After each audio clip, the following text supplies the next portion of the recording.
People have been asking me to watch this video from Turkey Tom called "Everybody Hates Ethan." H3H3 Productions. So I've, I guess with my journey here, I used to like H3's content. It was pretty funny, yada yada. Then he made his podcast. Wasn't a particular fan. I didn't hate it. It just wasn't for me. I started watching Frenemies, and then I started to dislike Ethan, specifically when Trisha was saying horrible things about his wife and how they're bad parents, and didn't defend her.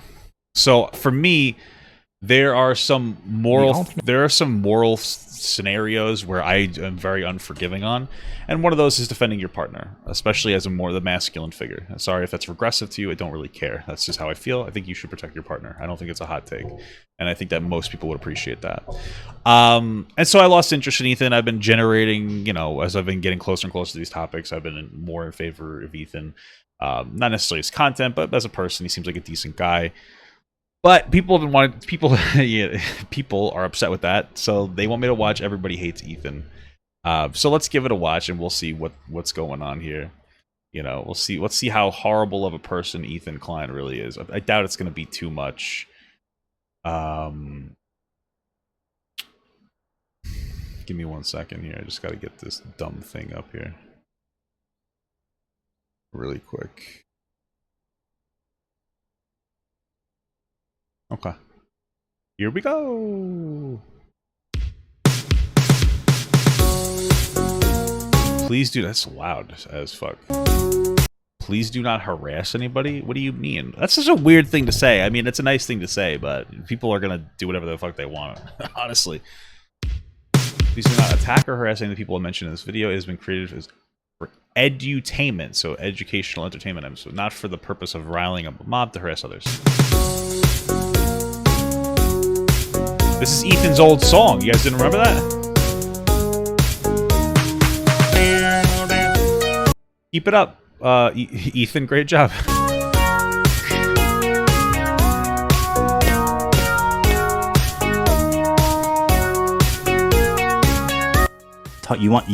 You're a simp, bro. You're a simpleton. You're a simple mind. I do miss the old content, I will say. You're concerned. But I understand people grow and they change and different things become more interesting. Obviously, podcasts are easier to do than like full-fledged edited videos. Let's be honest. The reason I do reaction videos. What the fuck do? I'm going to play a video game while reacting to this. So I get the ease of content being a factor, being more enjoyable. So, I can't criticize too much. Learn about other people's relationships instead of improving your own physical appearance and your own ability to attract women. Why do you think it's so loud? Ethan Klein is a YouTuber who everybody loves. Okay. Wait, no, that's not right. Let's try this again. Ethan Klein is a YouTuber who everyone loved. And slowly, but surely, the very same people who respected him and looked up to him so much are growing to hate him. Okay. Alright, let's see let's see why. I would like to be a comedian, but every time I sit down to write jokes, they always end up being about poop. I know a lot of people I talk to when after they poop, they have a certain way that they wipe. And then everyone who wipes that way assumes that everyone else in the world wipes the same way that they do. It's true. This is a clip from I wipe standing up. And somebody give you a little anecdote. I wipe standing up. And the reason is because I was never taught to wipe sitting down, so I don't have the dexterity to do it. But I remember being young, and my mom was potty training my younger cousin, and I walked in the bathroom because I was young, and so was my cousin. So my mom left the door open so that I didn't do mischievous things. And my mom was teaching my cousin to sit down and wipe, and I was like, "That's not how you do it." And she's like, "Yes, it is." And I'm like, "Oh my god, my own mother didn't teach me to wipe my asshole. It's incredible." So I got upset. Oldest video that is currently public on the H3H3 Productions YouTube channel. Published on March 21st, 2013, the video was one of the many early videos from Ethan and Hila Klein, a couple that in the next half a decade would become two of the most popular people in the YouTube community. While their early content focused more on skits and humorous YouTube poop-style edits of what would later become classic internet memes, What they really became known for were their reaction videos about other YouTubers, where Hila would film Ethan watching videos and cracking jokes about them, while also delivering some pretty valid criticism for some of the ridiculous stunts that people like Joey Salads, the Bradbury brothers, and the rest of the H3 Rogues gallery would pull on their own channels. I don't get the message. What are we trying to teach kids? To be paranoid, to not trust anyone? Well, the message is clear. It was an exciting time to be on YouTube watching these two blow up and become so well respected. Oh, I can't believe this. How many views does this have, Hila? Millions. 2 million. 2 million views. I remember those, the mommy makeout pranks. I remember those. Oh, someone dodged. They were just so likable. Ethan was humble and goofy and funny, and Hila, being behind the camera, allowed the audience to feel more immersed in the video and almost take part in it. It wasn't extremely original, but it didn't need to be, because for the time and the type of content that they were doing, they did it best. So, what happened? Where did that Ethan and Hila go? Just 4 years ago, very few people would have been able to... Well, from what I understand is that they changed their content because they were getting tired of doing it. And they felt like they were going after people who didn't really deserve it just to continuously make more content, which I understand that because I felt like I got in that trap when I was on TikTok too. I got caught into this trap where I felt like I was doing some criticisms that were not good criticisms, and I had slowly lost myself and lost the genuinity of my content. So that I think that's fair. Foresee the shifting tides to come. Not that the signs weren't there to begin with. I've been putting off talking about this because it's just, I'm actually friends with these guys, so it's awkward and it's uncomfortable. But if for some reason, we as a community had been giving these guys a path. When I ask most people what in specific made them lose respect for Ethan, it's never one thing. It's always an accumulation of smaller events piling on top of each other that slowly whittles away their ability to see him in a positive light. And I think that he's been given a pretty fair shake in the grand scheme of things. People have certainly afforded him much more charitability than he gave to people like Jake Paul or any of the other creators who he lambasted back in the day on his own channel. Ethan and Hila are very aware that people dislike them. It's impossible not to be with the amount of videos that... I feel like you're going to be disliked as a content creator, especially in today's culture. People, like, there is a lot more cancel culture. The internet is a different place now. There are more differences in opinions, and people are toxic and want to take other people down. And I'm not saying that that's the entire reason that he's hated. I'm just saying that there's more hatred in general. You're not going to be, there's no content creator that exists that people don't hate. Like, it's incredible. Like, if Tom Hanks made a YouTube, he would be hated by people. You know what I'm saying? Like, it's incredible. Even though Tom Hanks is universally loved by everybody ever, he would make a YouTube and there would be a group of people that are like, I fucking hate Tom Hanks. You know it's true. So... that have been posted about the topic. But when they do address criticism, which isn't often, they tend to cherry-pick aspects of specific arguments that they think will help them to discredit their critics altogether. Besides me It's openly... because you said you didn't like him. Yeah. He has a problem. His fragile little clown heart was hurt when we did the podcast, and then I said afterwards in a comment that I hated him. Which works in the short term, sure, but it's a poor... Oh, I remember this. That one, so I remember the Keemstar, and Keemstar is obviously a shitty person, but my understanding was that they got Keemstar on the podcast, they were all civil, they were all talking, I guess they gave him the benefit of the doubt, I don't know exactly how you'd want to frame it. They talked to him like a person, and then afterwards he got hate from people. I don't know why people keep dodging.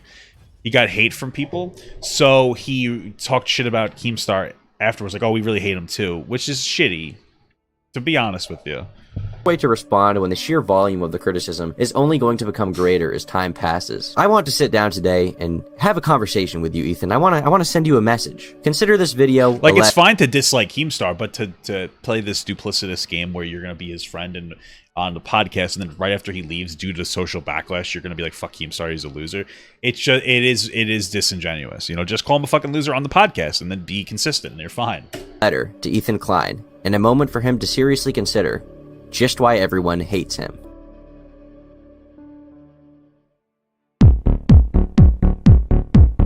Our story today begins with a very talented and handsome young Jew named Gokanaru. In late 2018, Gokanaru posted a feature-length documentary where he went over the variety of reasons as to why he and a number of other people no longer respected Ethan as a person. What do you think? Did Ethan, A, discuss the video with Leafy prior to uploading it? B, upload it with no warning whatsoever? Or B, because the answer is The answer is B. This video would accumulate more than 1 million views, and while there certainly was a demographic of people who didn't like Ethan before, this upload in particular catapulted all of their opinions into an entertaining and digestible video that anyone could see. You don't have to read the subreddit or pay attention to Twitter for this one, he laid it all out. This video received an overwhelming amount of support at the time, and Ethan ended up getting a lot of crap for it. Probably rightfully so. He made a lot of mistakes. Soon after this video received a lot of traction and praise, Ethan Klein went on an episode of his own podcast and addressed a lot of the criticism. He seemed to be genuinely remorseful about a lot of Oh, so this was when he still had a this is like when he was transitioning to podcast style. what happened, and he wanted to admit a lot of his faults. People have been saying about me recently that I'm a hypocrite, that I prioritize money over everything else, that I've thrown friends under the bus, that I'm ignorant and poorly informed, and spread misinformation, that I'm arrogant. He is a bit poorly informed on topics, sure. That I cannot handle criticism, and that I've used people. And let me just say this, okay, for the record, that I am guilty of all of those things. And I'm not going to quantify it or make excuses or anything. Granted, he didn't specifically name Gokunaru's video. In fact, it seemed like he went out of his way not to name any of his critics. And he also censored the comments section to filter Gokunaru's name and the title of his video. But everyone just sort of gave Ethan a pass. We all wanted him to improve, and even if he wasn't naming the people who were criticizing him, we were all just glad that he was owning up to his mistakes and expressed what seemed to be a genuine effort to be better. Ethan got something that a lot of YouTubers just don't get. He was given something that he didn't even give to most of the people that he used to criticize and make fun of endlessly. He got a second chance. Everyone collectively wanted to see him improve, but that didn't happen. I should watch that original video. I'm curious about it. Instead, things got much worse. And now, he's disliked more than he ever has been. I'd love to be able to direct you all to check out Gokunaru's video, as it was really good and would serve as a great companion piece to this video. But I can't, because YouTube removed it. Really? Is it gone forever? What the fuck? As many of you are probably already aware, a relatively recent update was made to YouTube's community guidelines in regards to its harassment policy. In the update, they assert that they want to prevent harassment on this platform, which they define as content that threatens individuals. On the surface, of course, this kind of update would be welcome, as no one on the site wants legitimate harassment to occur. The problem here is that their definition of harassment is very loose. Additionally, their explanation seems to be targeting commentary content in the vein of Leafy is here or Colossal is crazy, with one of their examples that they have listed seemingly being lifted directly from their videos. Here are some examples of content that's not allowed on YouTube. Repeatedly showing pictures of someone and then making statements like, "Look at this creature's teeth, they're so disgusting," with similar commentary targeting intrinsic attributes throughout the video. Well, I mean, yeah, that's just like bullying based on their looks rather than having an intelligent conversation about shit. So I guess I get that. Also, isn't Leafy kind of an asshole? Like, doesn't he have very toxic style? I don't know specifically. I haven't really watched his videos, but isn't he super toxic? I would say, no, I'm good. No, that's it. That is it. He's not human. He's a fucking lizard! On December 11th, these new guidelines were announced by YouTube to a relatively large backlash on Twitter, which was mostly sparked because of the removal of 3 videos. Content Cop, Leafy by iDubbbz. As you can probably tell, I can hardly contain myself right now, because today is the day we get to bully Leafy! Fine Bros React by Psychic Pebbles.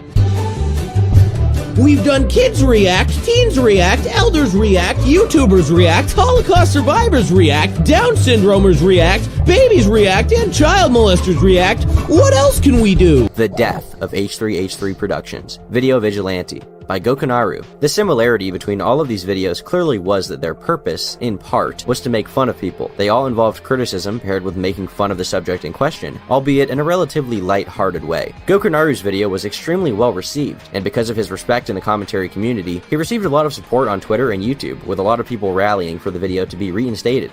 Honestly, Ethan, you've kind of inspired me, man. Because that's a really good method of making it clear that you hate someone. Amidst this Twitter explosion and the backlash from the creator community on Twitter, YouTuber Keemstar came out with his own theory on the subject.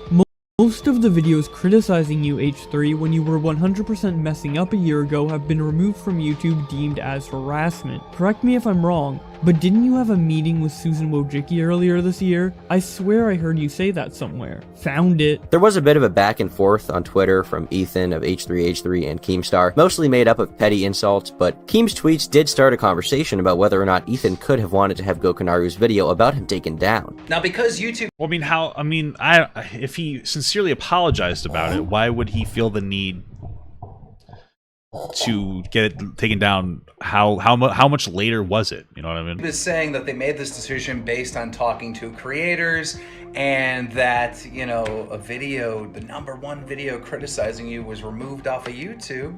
I brought up the question: did H3H3 complain to YouTube? In a creator blog written by Susan Wojcicki from April of this year, it was referenced how Ethan and Hila had met with Susan to discuss their position on the platform, which, of course, lines up with social media posts from YouTube? In a creator blog written by Susan Wojcicki from April of this year, it was referenced how Ethan and Hila had met with Susan to discuss their position on the platform, which, of course, lines up with social media posts from the clients that were released around that time. Later in this blog, the main concerns of these creators is listed, saying the following, and they say the online harassment from fellow creators is growing and needs to be addressed. The blog post is clearly a precursor to the rules that have been enforced at the end of the year. While it doesn't make it clear here that Ethan was the one pushing for these additions to the harassment policy, the now deleted video about Leafy is here from Ethan outlines his position on these things and how he feels that bullying and harassment have no place in the community. But you gotta, draw the line somewhere. At this point, it's literally just bullying. And honestly, I want to thank Tommy for actually, making the statement and being like, hey, this is happening. At the end of the day, they're doing their thing, they're shaking their dick, people are watching, people are having fun, that's cool. But Leafy is just out there bullying people, and it's just fucked up. And with the titles and the clickbait, we used to make fun of SoFlo and all these prank channels for making YouTube a worse place. But right now, these commentary channels are kind of the worst thing that's happened to YouTube. And for some reason, everybody's giving them a pass. Moving back to Ethan's replies to Keemstar on Twitter, he never actually outright denies these accusations at all, instead just mocking Keemstar and pointing out flaws with his theory, which... It's gotta seem like, I don't know. If he saw the video and then he apologized for all the things that he did wrong, and then he's targeting Leafy, who, from my understanding, is a very toxic content creator, I don't think that it's reasonable to propose this idea that he must have... that he must have had a hand to play in getting the video taken down. My FPS is so low right now. Which were likely just bait to begin with. He posted an entire Twitter video, presumably edited by one of his interns, that sought to make fun of Keemstar for talking about YouTube drama. Ethan seemingly forgot that he himself often discusses drama on his own podcast. You immediately shifted the whole conversation to be about how I'm a clown because I talk about Jake Paul and Rice Gum. Granted, so have you, and you've already tried this argument and criticism of me before and got labeled a hypocrite by everybody. That is kind of a dumb argument. And said, well, H3H3 is a hypocrite. Go look at his podcast. He's constantly talking about Jake Paul, Rice Gum, and pretty much anything that's trending. Speaking of the podcasts, Ethan talked about this Twitter back and forth on his show for a few minutes, during which his responses were puzzling. Now, I said to him, I challenge you to show me one additional video other than this one that was removed, and it was crickets. But imagine you're a newsman, okay? And how insane you have to be to make such a fucking blanketly... Many expected him to clear up the situation on the show and outline exactly why Keem's theory was wrong. Instead, he seemingly repeated his track record from social media, mocking Keem's statements instead of addressing any of the legitimacy that could be buried within them. Keemstar is a dangerous psychopath. I think he probably has a small penis as well. I could just tell. He's just hard to even imagine he's a real person, His fragile little clown heart was hurt when we did the podcast, and then I said afterwards in a comment that I hated him. Wouldn't be the first time. Keemstar is obsessed with me. Curiously enough, he also seems to pretend as though he has never heard of or seen Gokanaru's video. No, So you really think that Susan, the CEO of Did YouTube, he make a came video here to meet us to talk about you and another guy that made a video about us? Really? You think that's how she uses her time? He's obsessed with me, dude. Yeah. You want to know how I met? Here, and we talked about some guy that we don't know that made a video about us. That makes total sense. The CEO of YouTube came out to hear me bitch about that. Additionally, Ethan seems to actually... Well, they didn't say they didn't hear about it. They said some guy that they don't know. They don't know that... I don't know, dude. This seems a little bit like an Ethan hit piece.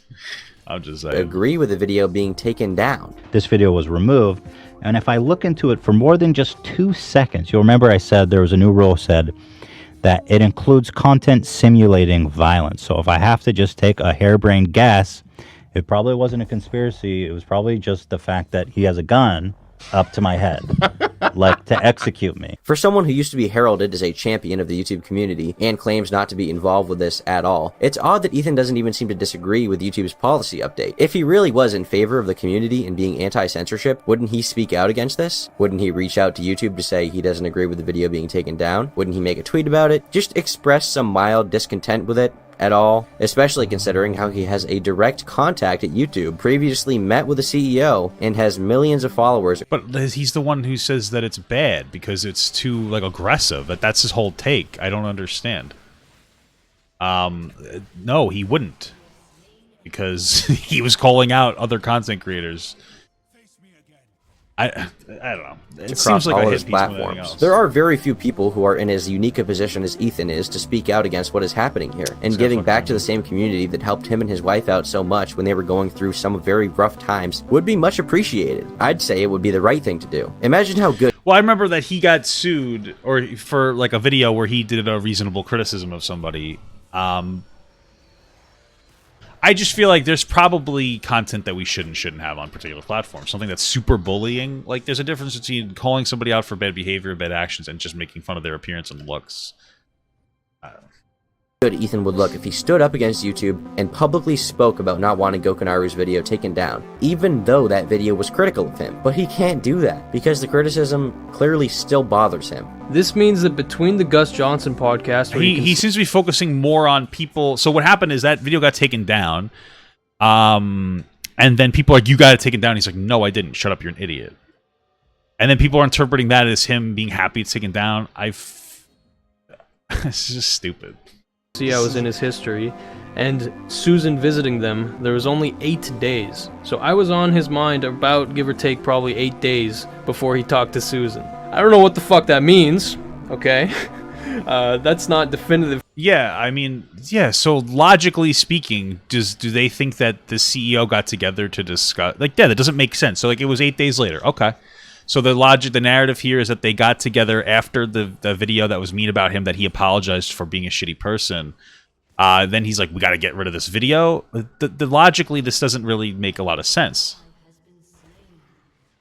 Proof by any means, but definitely makes it a little fucking weird that he pretends he doesn't know anything about what the fuck. It's like impossible that he was talking to Susan about anything. I don't want to think he fucking did it, and I don't have proof he did it, so I won't say that he did it. But yeah, no, something feels shady. This podcast just did not feel very honest. That's why he and Hila didn't name Chris and pretended like they had no idea who he was. And in case there's any doubt in anybody, it's probably because they didn't want to signal boost a video that's about them fucking up. I don't think that's a terribly morally reprehensible thing to do, to not acknowledge specifically who the person that criticized them is. Like, I just don't care. It's like, hey, I acknowledge the shitty things I've done. Doesn't mean... I mean, I don't think that it matters. Like, do they have to acknowledge the person who called it out? Do we feel like that's a big deal? If somebody made a video about me that was talk about all the shitty things that I've done, and would you guys be like, wow, it's shitty that you're not signal boosting it, even though you've apologized for the shitty things? I don't know. It just seems like an unrealistic expectation there. Everybody's mind that he's actually seen the video. If you go to the episode of the podcast where he has Gus Johnson on, in that podcast episode, when he clicks the video tab, you can see that my username is in his history. Well, yeah, because he probably watched it so that he knew the criticism. Didn't he apologize? So, which means he had to have watched the video. Some will say the evidence that Ethan took the video down or wanted YouTube to take it down is extremely circumstantial, and I can't disagree with that notion. However, with Ethan opting not to be a champion for small creators, it leaves a number of questions about his loyalty to the community and whether or not he even cares. But nothing good lasts forever, and this criticism would slowly start to fade away over the next 2 months, until Ethan's next big controversy.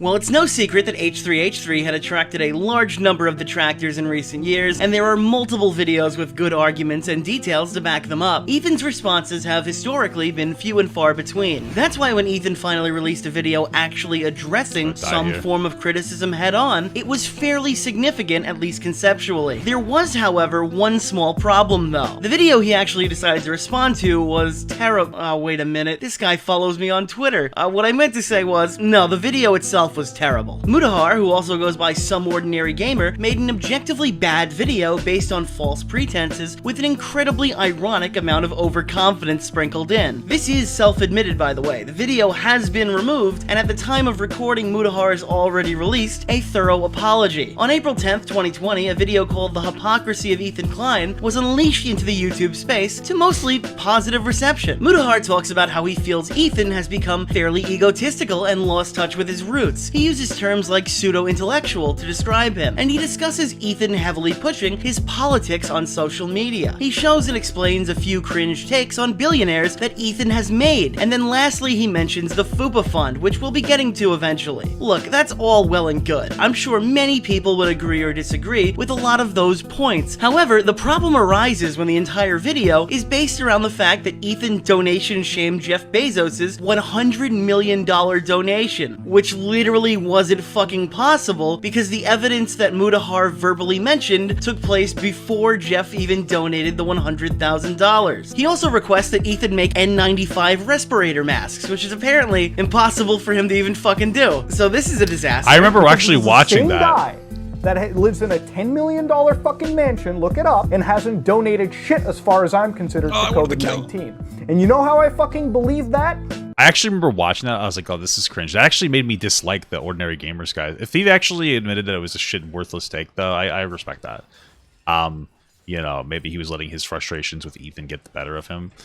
But, yeah, man, because there's a lot that, like, for instance, with the N95 mask, you had to have your factories approved or whatever. So you couldn't just make the N95 mask. You had to have an approved factory. It was one of the problems with the infrastructure because, you know, they're regulated masks, obviously. They need to be extra safe. You can't just turn shit into factories and do things. It's also a really bizarre expectation. I believe he paid his employees the entire way through, which is a really morally solid thing to do.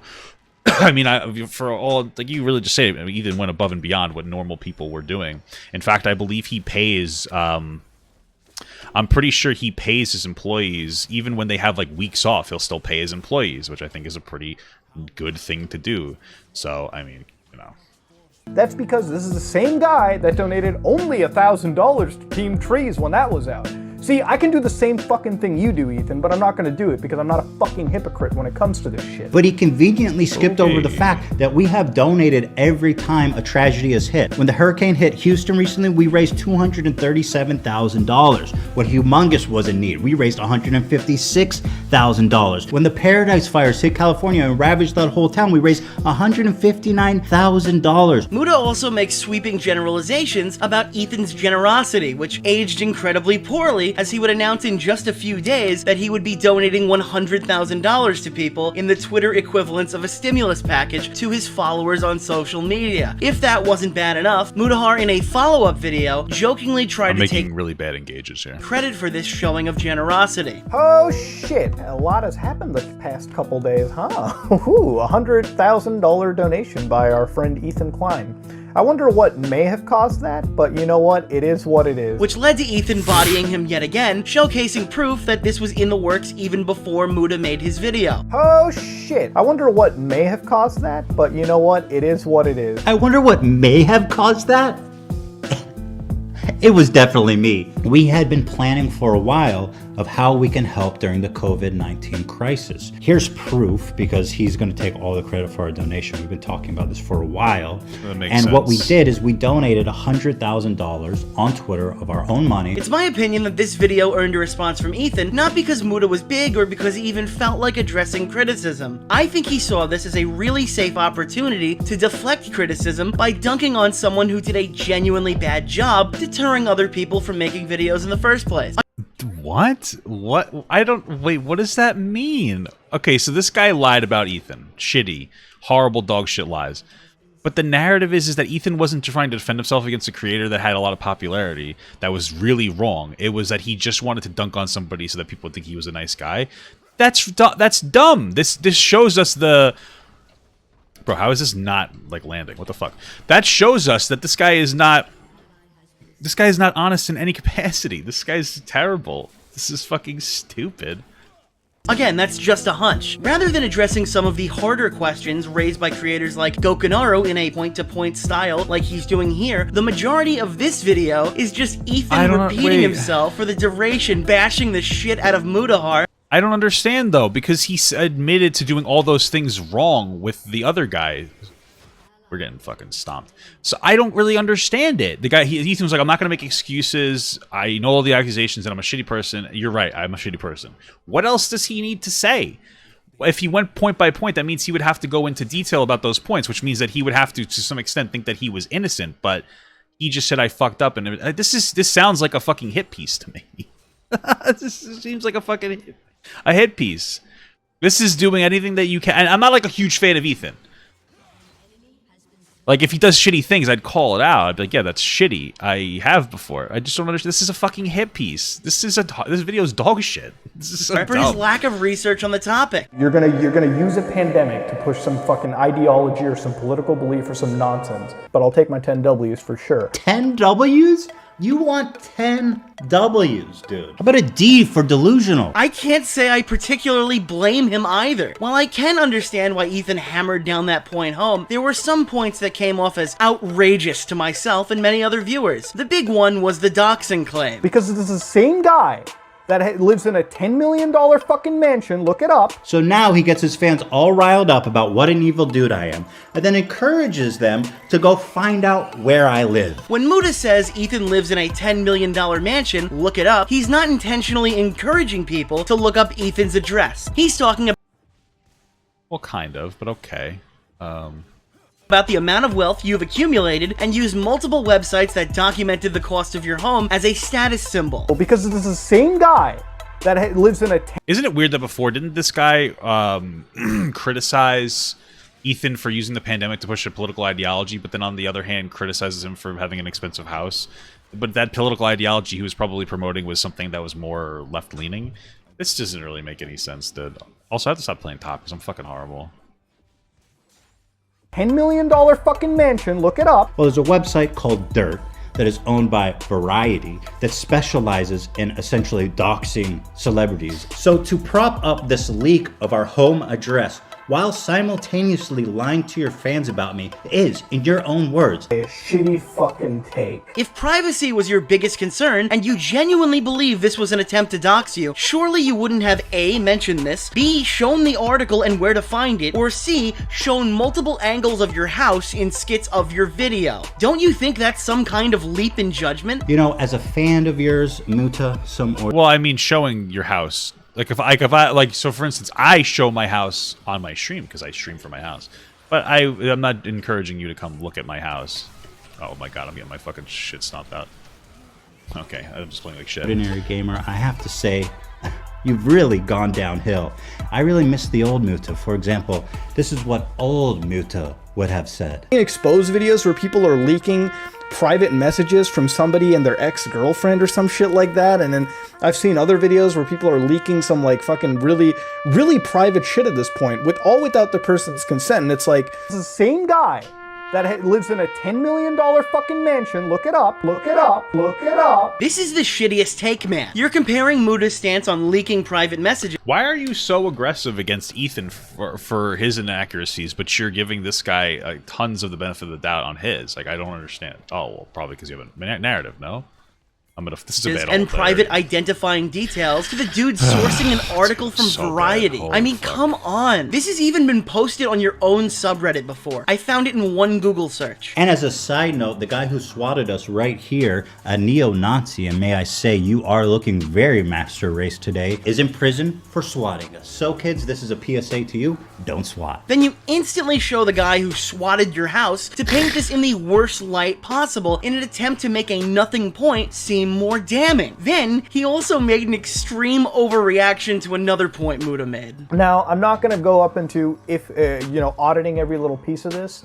I'm going to leave that up to any other Reddit detective. I'm going to basically bury my hatchet where it is right now. So here he is suggesting that Reddit detectives need to audit our giveaway, that I am such a scumbag, of course, in his and everybody's mind, that I would lie, that I wouldn't even give this money away as I've claimed. So yes, he encourages Reddit detectives to audit our giveaway. Dude, he's literally not doing that. What Muda's saying here is that he isn't gonna sit and try to poke holes in Ethan's generous donation. If there's something wrong with his giveaway, the internet will figure it out, because that's what the internet does. Well, no, it sounds like you just said the same thing as Ethan did in a way that makes Ethan look bad. It sounds like, yeah, he's like, I don't know if it's real, but he's trying to subtly suggest that he's being dishonest about it, and that people will find out if it is real. It's proposing this conspiracy-esque thing. Like, yeah, that sounds like what he's doing.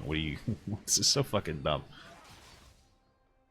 Do you think Muda, like, leads the Reddit detectives? Do you think, like, he's the one running all these ops to see if things are true or not? While I absolutely believe that Ethan's help relief is 100% legitimate, I also don't fault people for being skeptical regarding anything involving money on the internet. That's fine that people are skeptical, but it's this guy just claimed that he was the reason for the guy donating money in the first place. And then after it was proved that he was wrong and lied, he's like, all of a sudden, he's like, well, I'm not going to look into the validity of it. You know, that's up to you guys. It's like, okay, yeah, he's just subtly suggesting that it's not a valid thing. This is fucking stupid. Internet ever. In regards to the donation shaming of Jeff Bezos, which was the premise of the video, Ethan says this. But he's so certain that I donation shamed Jeff Bezos. Imagine coming and making a video with such righteous anger about something that never even happened. However, if you scroll back to the H3 podcast when they discuss the Australian wildfires, in a completely different context, mind you, let me just stress that now, this doesn't help Muda's case at all. Ethan asked if Bezos' contribution was kind of a bitch move, because it's apparently the amount he makes in just 6 minutes. Now, I'm not usually someone...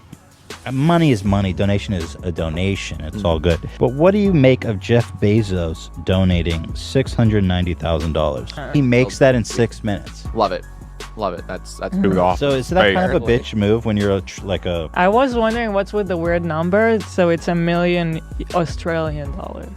That's why it's a weird. That's why it's so. But he knows what a dollar is. He's saving himself money. I personally find it funny how confident Ethan was with a clip of this situation not existing. Just because Ethan took an issue with a $600,000 donation for the Australian wildfires doesn't mean he'd necessarily criticize a $100 million donation to the coronavirus. But this all had to come from somewhere, right? Well, it did. A few weeks prior to the videos released, H3H3 had gone on a lengthy Twitter rampage regarding Jeff Bezos and billionaires, caked in his political... Let's see, I'm curious if Billy... Oh, I'm like not paying any attention while I'm like looking into this. Fuck you, bitch. The billionaires are going to ride or die for America in the next 12 weeks and mass-produce ventilators, or if they're going to retreat to their apocalyptic bunkers. We're about to find out if they have values. Okay, I mean, I feel like what's... I get it. You don't like the lefty ideology shit. I just don't care. I just feel like this is dumb. I get what he's saying.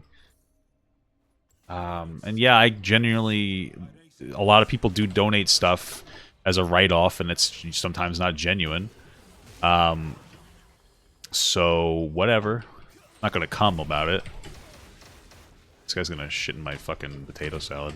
Holy fuck, I'm gonna die here. Beliefs. I'm curious if billionaires are gonna ride or die for America in the next 12 weeks and mass-produce ventilators, or if they'll retreat to their apocalypse bunkers. We're about to find out if they have any value to society or not. Hashtag, where is Jeff Bezos? Thank God Ethan... For the record, guys, we won that engagement, but they didn't engage with me. I made every other one of my plays was horrible.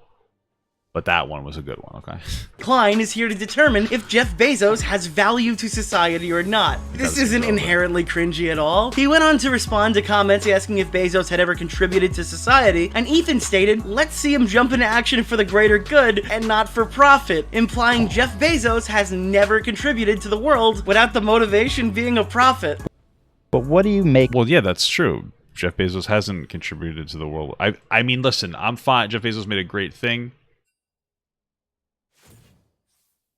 Oh, okay. I mean, it's, you know, they take advantage of their employees and they don't pay federal income tax, I'm pretty sure, because they play it. They fucking like siphon money from another country. They play the loopholes. So it's like, yeah, they're not paying their fair share, and they're doing everything that they can to make as much money as possible. They're being shitty. Okay.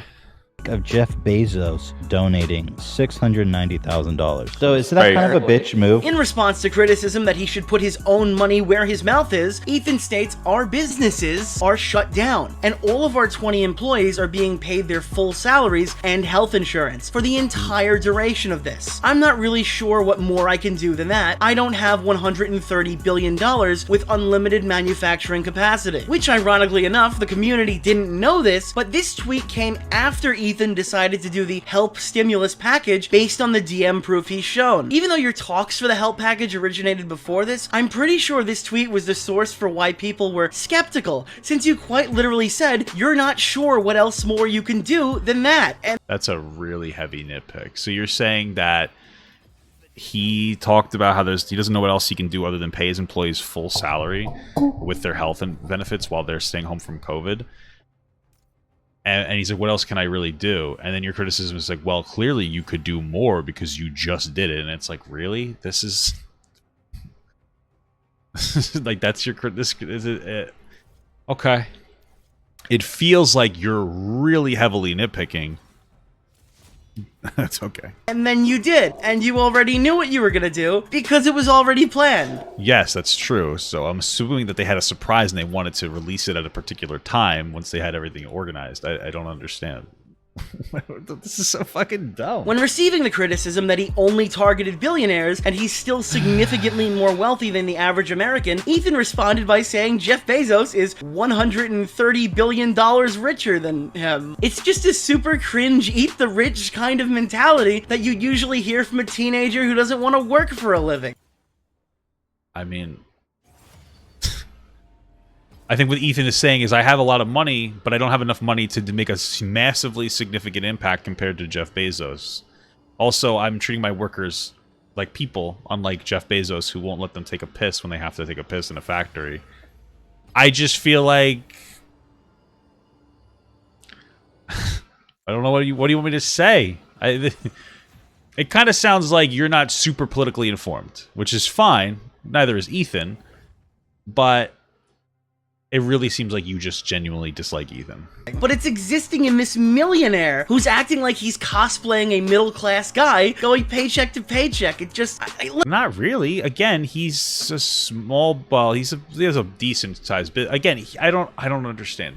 He's paying people their full wages and everything. I don't understand. This is just so fucking stupid, dude. Look, I see why people were upset about this. But obviously, dude, it's politics. I speculated that Ethan's political shift may have come from moving to Cali from New York as a joke, but Ethan actually made a similar point in response to all of this. Like, I think that in a certain point in my career, I was making a lot of videos about social justice warriors and feminists and all this shit. And I think that I attracted quite a bit of more conservative-leaning audience there. The truth is, anyone that follows this podcast or knows, I'm definitely a Democrat, and I'm definitely extremely liberal socially and economically. I'm not one of them. They thought I was one of them, and I'm not. Where I think the disconnect is... Okay, so what that means to me as a normal person is, hey, I was called... Because I've done this too. I would call out SJW like toxic leftist bullshit on TikTok. And then I attracted a very conservative audience. But I didn't want that. I just wanted to call out toxic progressive narratives and conservative narratives. And then you get a fucking audience of dumb people. Like, what's up, baby? Hi. You get an audience of toxic people that hate gay people. And you're like, wow, how the fuck did I get here? Because somehow speaking out against toxic narratives turns into becoming part of, like, I don't know, you get the fucking most... You talk about... You speak out against toxic leftist narratives, and you just get some toxic conservative followers to join you. It's not exactly a great trade-off. They're all terrible. And And so he's like, yeah, I didn't realize that's not really the audience I want. I'm a more progressive person. He also like, what's the problem? I don't really see the problem here. Is found would be that Ethan probably attracted a more conservative fan base through his pandering to some, I guess you say edgy fan base, anti-SJW style content. He wasn't really pandering. I think that, again, from my perspective, he probably didn't like the SJW bullshit, like toxic leftist shit. And there was a pocket of very right or edgy kids that got attracted to it. Doesn't mean that he was pandering. It just means he didn't realize that shitheads would consume the content. I think that's all he's saying, and he didn't like that. And they thought that he was conservative, but really he's more progressive. I just feel like you don't know what words mean. Okay. A few years back when it was the popular trend. I don't think this tweet chain he made won over any of the fans he attracted by making his man-spreading video, his defensive humongous, or his digital whiteface video. I don't think they were really interested in the billionaire rant. And that's the kind of price you pay when playing with politics on the internet. But besides that, Muda also addressed his disdain for the H3 podcast, and let's be honest here, he's not the only one. Imagine coming.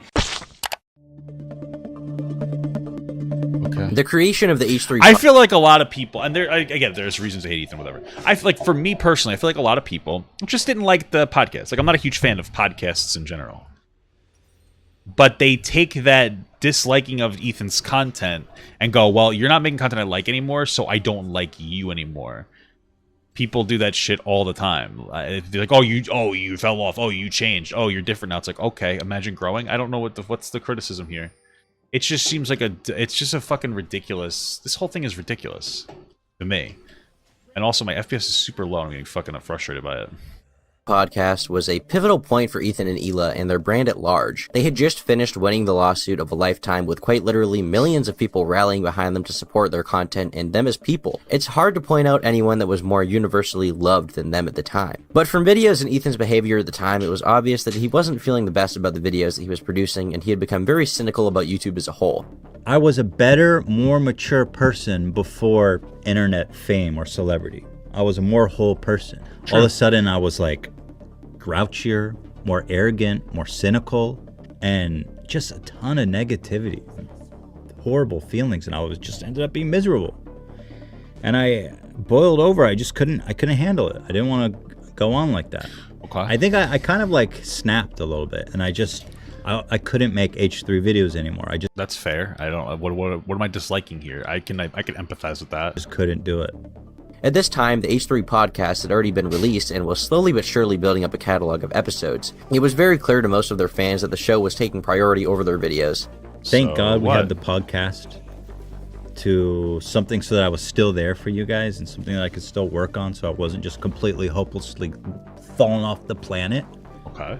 But I just realized that I just became a really awful, shitty person, and I hated myself. Which, make no mistake, many of them weren't that happy about, but the podcast wasn't abysmal in the eyes of most. The couple would post videos justifying their change of focus onto the podcast, explaining that the adpocalypse had caused a lot of issues for their financial situation. We are very excited to announce that we're moving the H3 podcast to Twitch TV, and we'll be live streaming it there. If you can't make it, don't worry, we're uploading it to our new H3 podcast channel, which is also in the description, so go subscribe there. It'll be up there one day after it appears live on Twitch. It was just an important wake-up call, I think, to all of us, because we were all so comfortable on YouTube, and so now we got to figure out new things. But I think, we will figure out new things. And you know what? That's fine. I understand that at the end of the day, the couple wants to run a business, and they need to pull in a consistent flow of cash for that to happen. Their reaction videos, no doubt, took a lot of time and effort to make. They had to spend hours coming up with the jokes and writing skits for it. They had to go through the process of actually recording the video and editing it, no doubt taking up the better part of a week. Then, they go to post this video to show it to their fans, and instead of making thousands of dollars every upload, they make,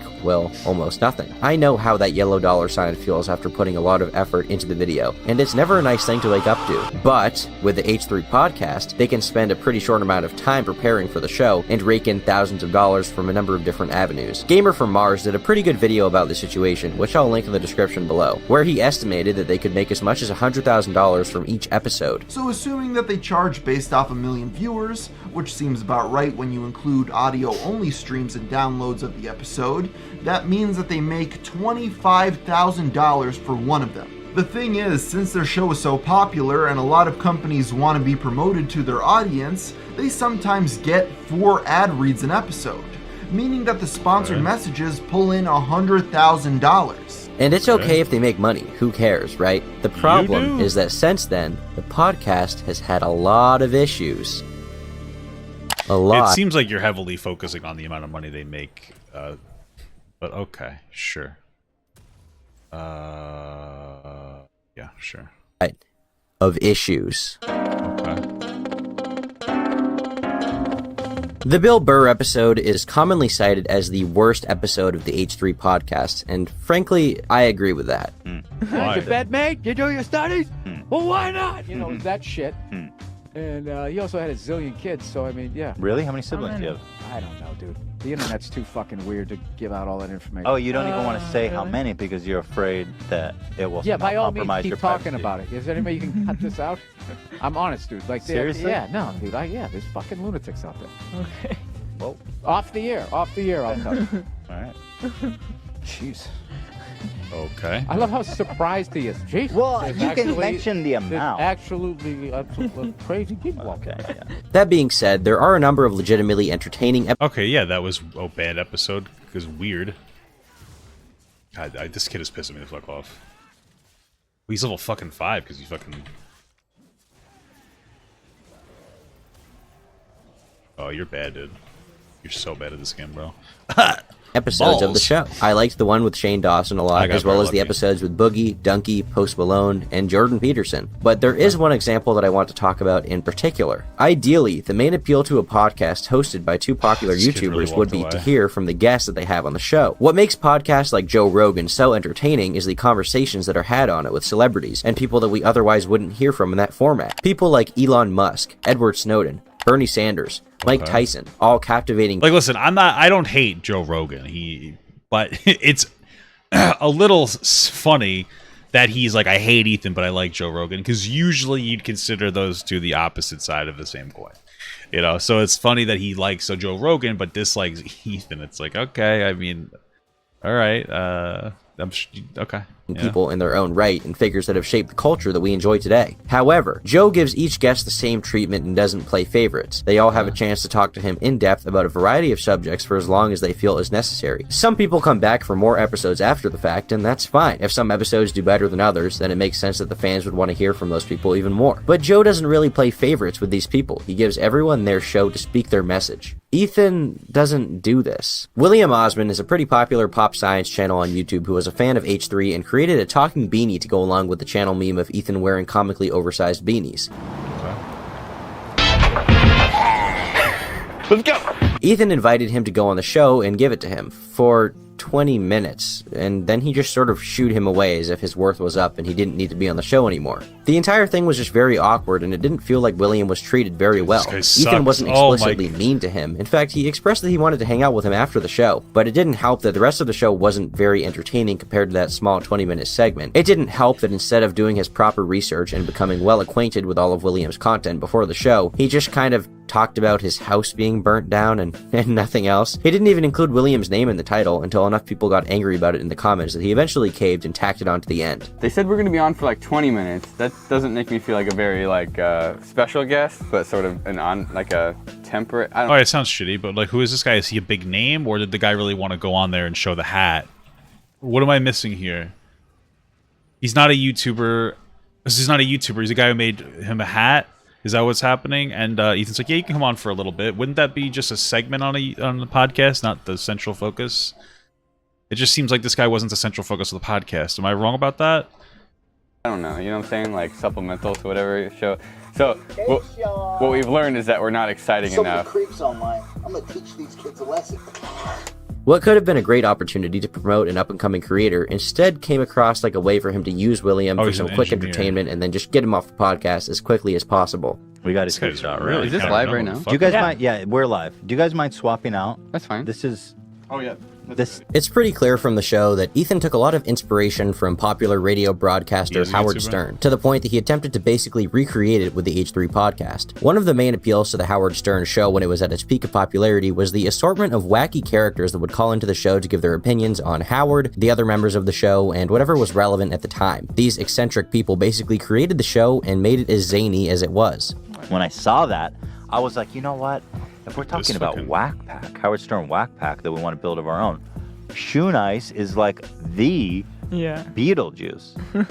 Ethan attempted to essentially create his own group like this and had a variety of guests, most prominently Skippy the Virgin, who was in one of Ethan's videos and would later appear on the podcast, Kyle, the guy who was addicted to dating grandmas, and Shoe Nice. The former two were somewhat entertaining, and it was good to see these two interacting sometimes. The two even called into the show once together and had a bit of an argument, and I admit, it was kind of funny, but ultimately, it just comes across like a cheap imitation of what Howard was trying to do. What made Howard's show so entertaining is that these wacky people were just naturally flocking to the radio show and calling in. With these guys, it feels very... This is just like a dumb criticism, I feel like. Just seems like a weird criticism. Like, I didn't really like the bit. Okay. Is this a criticism of him, though? Or is it just like you didn't particularly care for the segment because he was trying out, like, parodying Howard Stern? I just, like, it's such a dumb fucking criticism. Very contrived because, well, it is. They've already been on reality TV, they've been in Ethan's videos, they're treated as entertainment from the onset of the show. You can come in here and grab clothes, babe. I see you on the stream. You can come in here and do whatever you want. It's not that serious. When Ethan does have someone who's, pretty naturally acquainted with the show, come on, it's Shoe Nice. 2 glue sticks. And go. Dude, what the fuck is this guy doing? I've never seen this before. Oh my god. It's fucking vile, bro. Definitely not the flavor of the old Elmer's paste. In which case, he just taunted someone who is clearly very mentally ill and needs help and is just grasping for fame. Man, wouldn't it be pathetic if you bashed this guy in front of millions of people and made fun of what is clearly a very serious mental condition? Is Shoe Nice mentally ill? Is that actually true? He doesn't really come off as mentally ill. He comes off more like Martin, who just does weird shit. Saw that. I was like, you know what? If we're talking about Whack Pack. And wouldn't you, by this logic, wouldn't you criticize Howard Stern for having Beetlejuice on the show? I don't know. Okay. Howard Stern Whack Pack that we want to build of our own. Shoe Nice is like the Beetlejuice. We were trying I tweeted at him, I emailed him, and this fucking psycho that spent 5 hours replying 100 times, I can't get a hold of him. I have no way of getting a hold of him. I've summoned the spirit of Shoe Nice. Come back into the comments. Give us a way to contact you. I want you to be part of this show, Shoe Nice. I think you have what it takes to be the first official member of the H3 Goof Gang. This guy is literally responding to his own comments on multiple accounts. He's got some problems. Gee, I wonder if Ethan ever made some sanctimonious and annoying video about how harassment is bad and we shouldn't mock these people that are clearly just low-hanging fruit. Imagine if he had bashed other people for doing the same exact... It sounded like he was like, hey, Shoe Nice is kind of weird. It'd be cool to have him on the show in an endearing manner. Because most people would argue that Beetlejuice is treated... They make fun of Beetlejuice, but... he's treated endearingly. Is that the way they say it? I mean, if you think it's wrong, it sounds more like it's wrong because I just don't understand. It didn't really seem like he was making fun of him as much as he was just saying, "I want him on here to be entertaining," and but he wanted to be part of like a gang, our gang. This is just fucking dumb. I think he's doing right now. But the whole bullying thing, it's like they seem to have focused in specifically on kids and vulnerable people. It's almost like a community made just for bullying.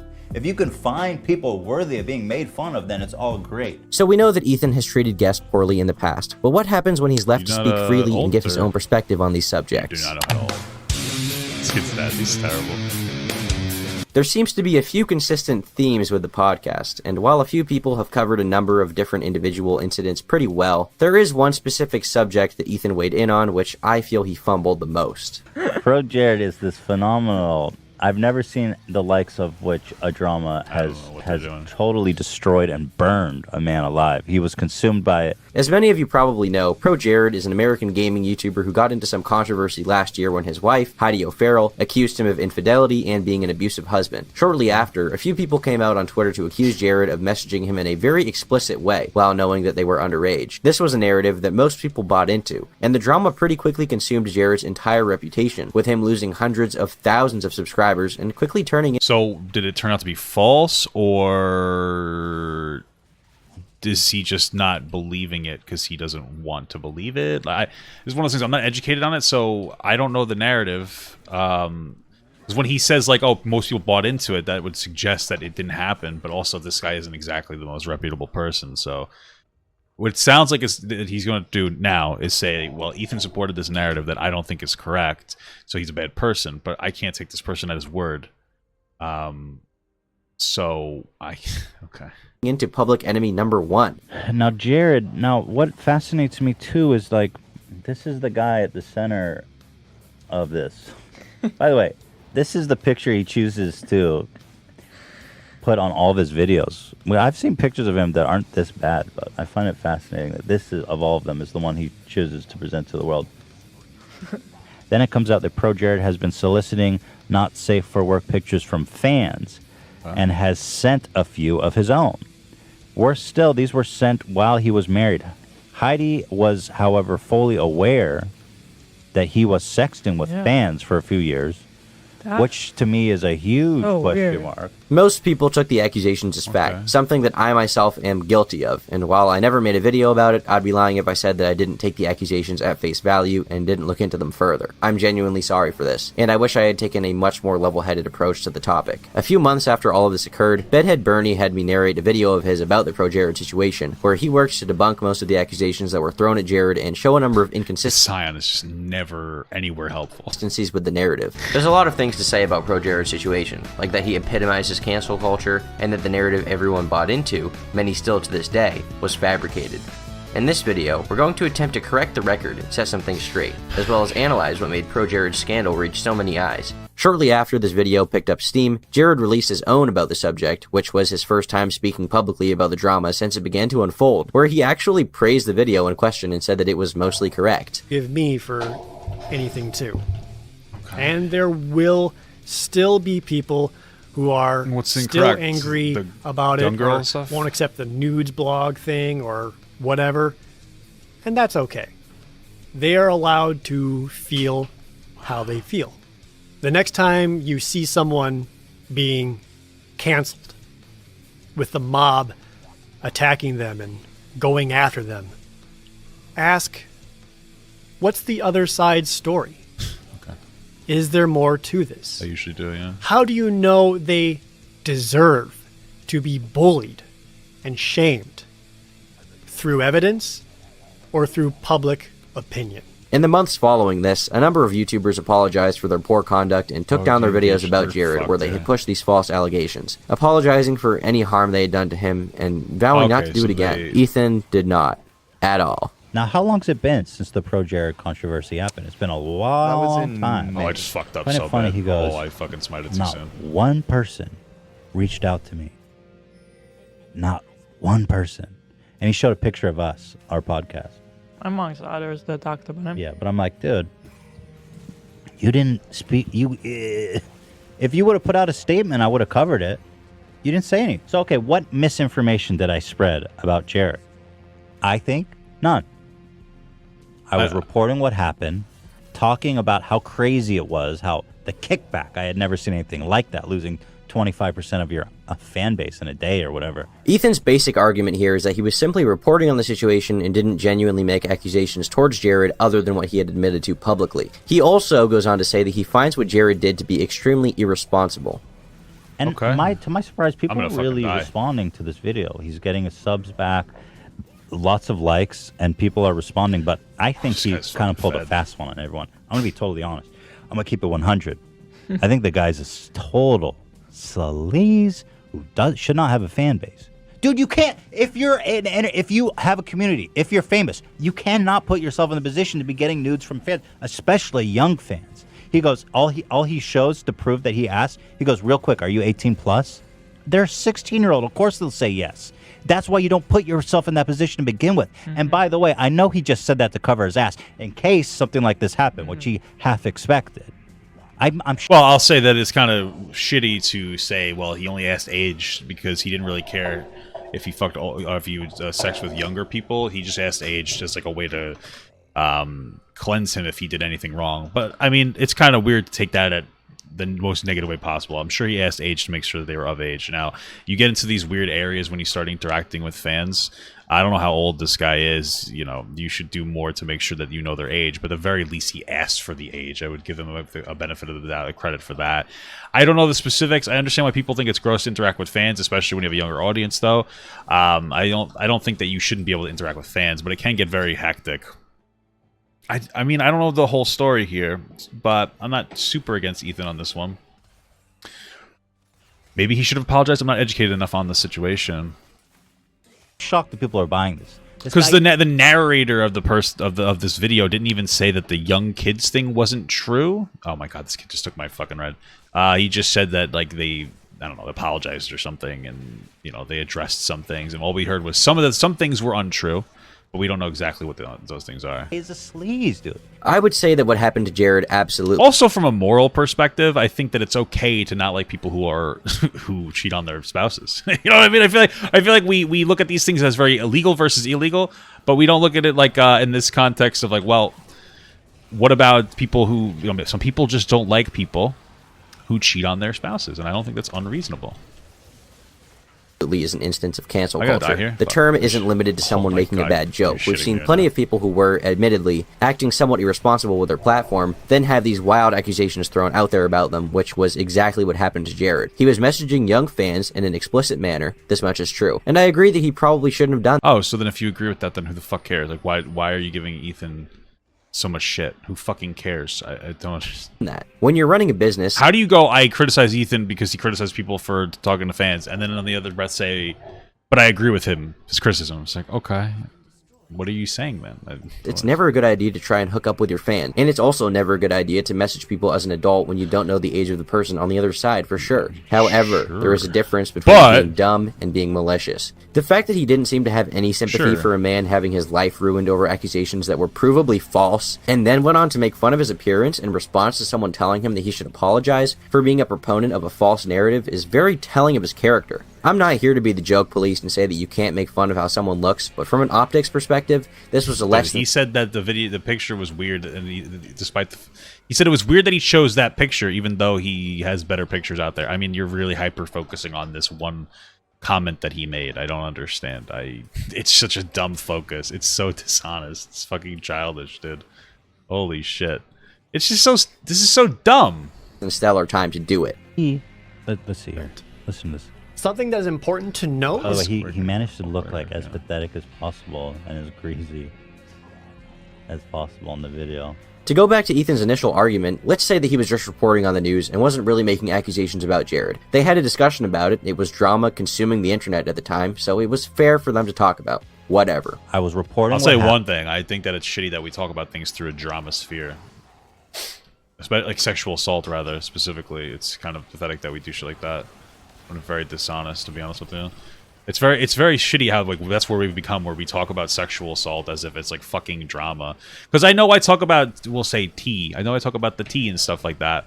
But I feel like that's really not my main focus. I'll usually talk about it when it comes to a serious accusation type thing. I talk about a lot of serious accusations, so you know I don't think I'm a tea channel that sensationalizes stories. I try to get to the bottom of it. I say things that I feel are true rather than just going around with whatever the narrative is of the day.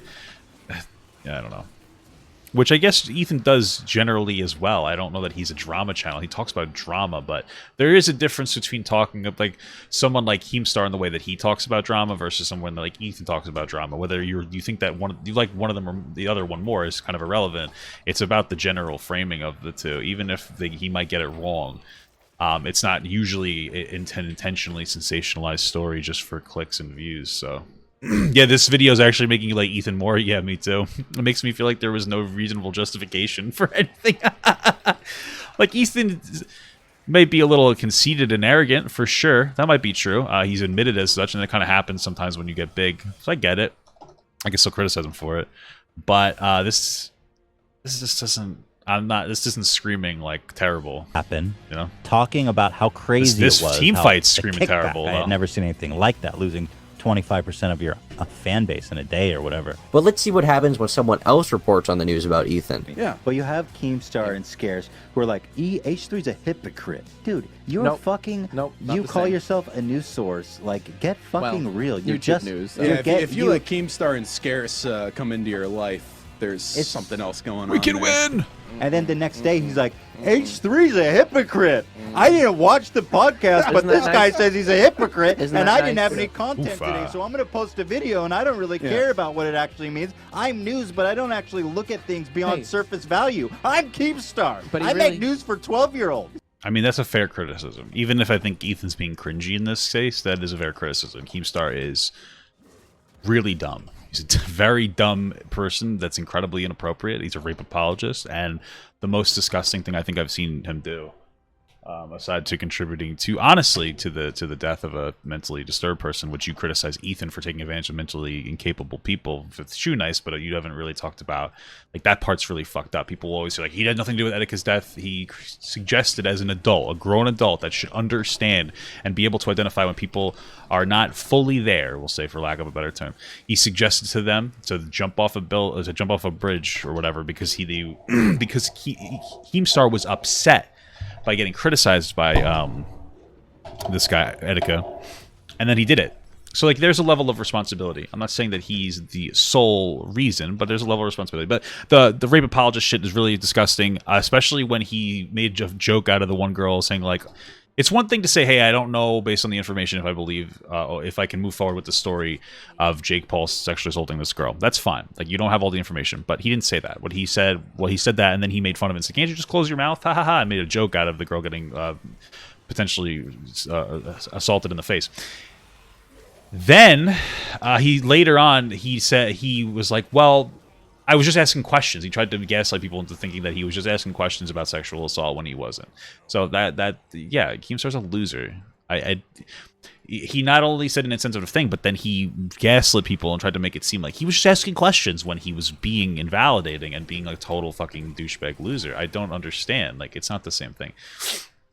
Keemstar is a fucking idiot. I can understand why people would think he's a horrible, horrendous, worthless dog shit person. I totally get it. I don't know why you see yourself as so above Keemstar when, frankly, you both report on the news and have a certain responsibility that comes from that platform. So are you going to criticize Keemstar? I feel like Ethan... So the problem here is that... the problem here is that... fucking Keemstar is so bad, anybody looks good. But I genuinely... I don't think that they're the same person in any capacity. Keemstar is horrible. People were calling you a hypocrite, so Keem reported it. It's what he does. You can't blame him for... Keemstar sensationalizes stories. He doesn't report shit. He sensationalizes shit. It's just not the same. Thank you for the 1,000-bit donation. I really appreciate that, faltering physics girl. I'm just gonna play the alerts a little later. Talking about what other people are talking about when you yourself are guilty of using that argument that you're criticizing Keem for. And then the next day, he's like, H3's a hypocrite. I didn't watch the podcast, but this guy says he's a hypocrite, and I didn't have any content today. So isn't that funny? So Ethan's argument is, hey, this guy didn't actually look into what I said, and somebody else is calling me a hypocrite. And so Keemstar just reported people are saying he's a hypocrite. But you just criticized Ethan for not looking into the story with this other guy who apparently was sexting young fans. That doesn't... By that logic, aren't you saying that he should have done his due diligence and looked into the information? So you're supporting his criticism through the criticism of Ethan on other shit. Your logic is horrible. So I'm going to post a video, and I don't really care about what it actually means. I was reporting what happened, talking about how crazy it was, how the kickback, I had never seen anything like that, losing 25% of your fan base in a day or whatever. Oh, but you're not a journalist. You don't have time to be held to the same standard, right? Of needing to reach out to anyone. I'm not a journalist. This is not the New York Times. I'm some fucking dude who's about to watch my... Well, yeah, that's a bad argument. Eat a jar of mayonnaise. What research do you expect me to do exactly? What research do you expect me to do exactly? Oh, we're fucked. What research do you expect me to do exactly? When really, the effect of your words is what matters. The effect being that, well, you show no sympathy to a man who you wronged and don't seem to really care if what you do affects other people. It's fine to have the opinion that you do on the matter. Obviously, you think he was being reckless considering his platform. There was a possibility that the people he was messaging would be underage. And I agree, but that doesn't change what happened. A simple apology is all that was needed. And you know what? Let's see that clip one more time. Of needing to reach out to anyone. Not a journalist. This is not the New York Times. I'm some fucking dude who's about to watch my employee eat a jar of mayonnaise. What research do you expect me to do exactly? Well, Ethan, when you are being watched by literally millions of people every single day, your words carry more weight than the average person. As a result, when you make... Of course, this criticism doesn't seem to be put on Keemstar. Okay. Claims on your podcast, you have to be able to back them up. What research do you expect me to do exactly? And if he apologized, then frankly, I would have said, okay, he owned up to it. Nice job. But he didn't. I kind of feel like you wouldn't say that. Based on the hour I've spent watching this terrible video, you probably would have done your best to take him as out of context as possible.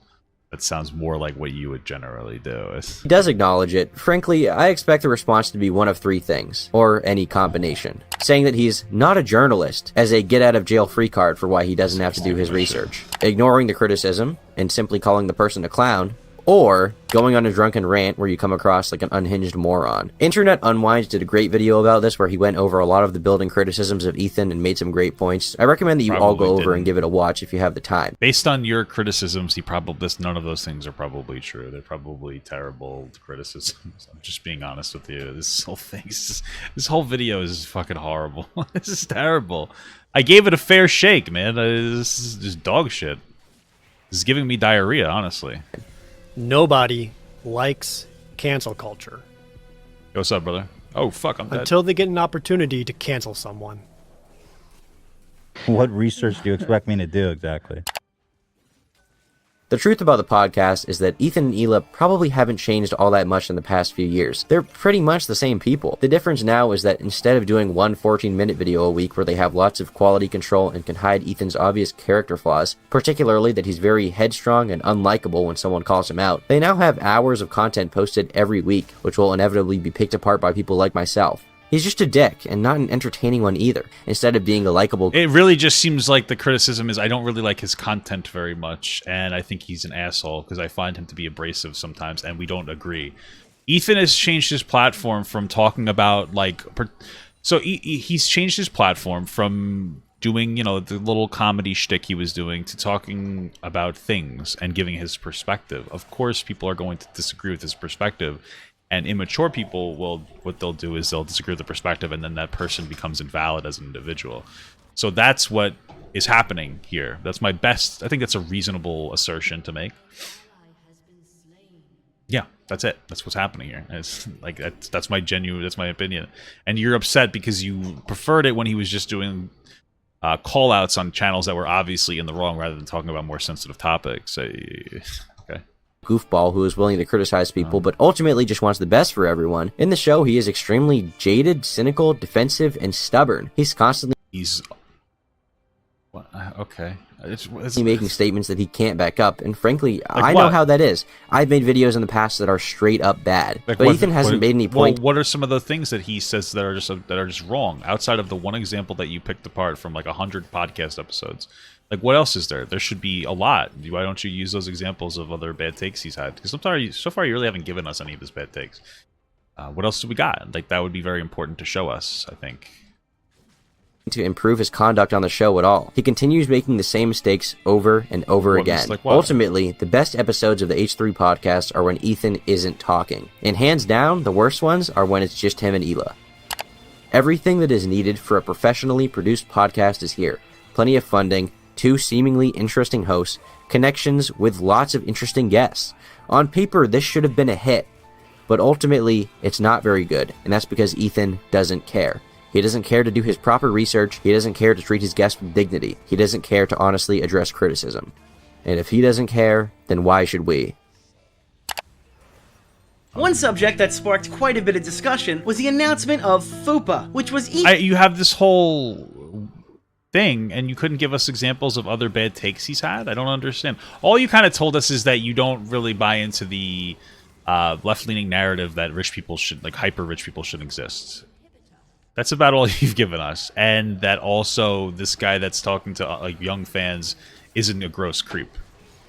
So I kind of disagree with those takes. So I don't understand. Like, what do you like? I wouldn't consider those bad takes. Now I could think that Ethan's a little cringy for sure, man. That's totally fine, I think. But you know, I just feel like I'm gonna die if I go into that well. Come here, you bitch. Oh shit. It just seems more like a hit piece than anything else. Ethan and Hila's ambitious passion project to stand up to copyright abuse across YouTube. In H3H3's video, he talked about the FUPA Fund. Now let me give you some backstory. Like, how about you look at the fucking FUPA Fund? When is? I think I saw his first reaction that there just wasn't as much money as people thought that there was in there, because he was going to take the money that he got for the lawsuit and put it into another fund, and there just wasn't a lot.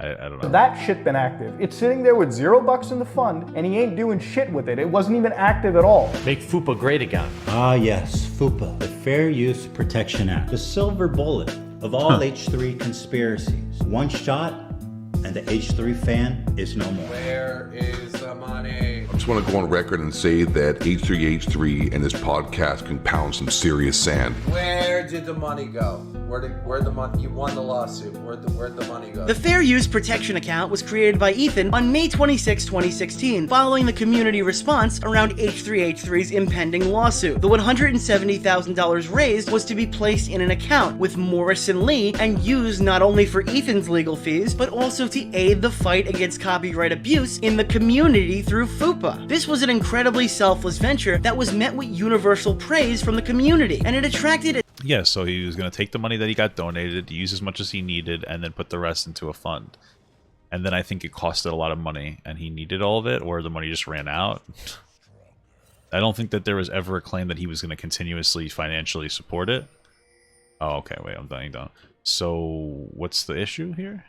attention as big as Time magazine with an article titled, "This YouTuber raised $130,000 and wants to change the site forever." In a comment made from Ethan to Time magazine, he called copyright abusers bullies and stated that, "For us, it's just making a stand against it and letting people know they can't do that." When asked about the donations to the GoFundMe for his lawsuit, Ethan stated, "They didn't give us money because they like us. They did it because they wanted to protect that principle." When discussing what FUPA was, Klein stated that anyone who's bullied, big or small, basically at ours and our lawyer's discretion, can tap into these resources to fight back. "We don't want to touch a single cent of this. We want to use it as an umbrella for the YouTube community." And when talking about the account, he describes it almost as a YouTube union. And even now, guys, the FUPA continues to grow. The FUPA shall protect all of us. We have a YouTubers union, we have money, we have an organization, we have lawyers.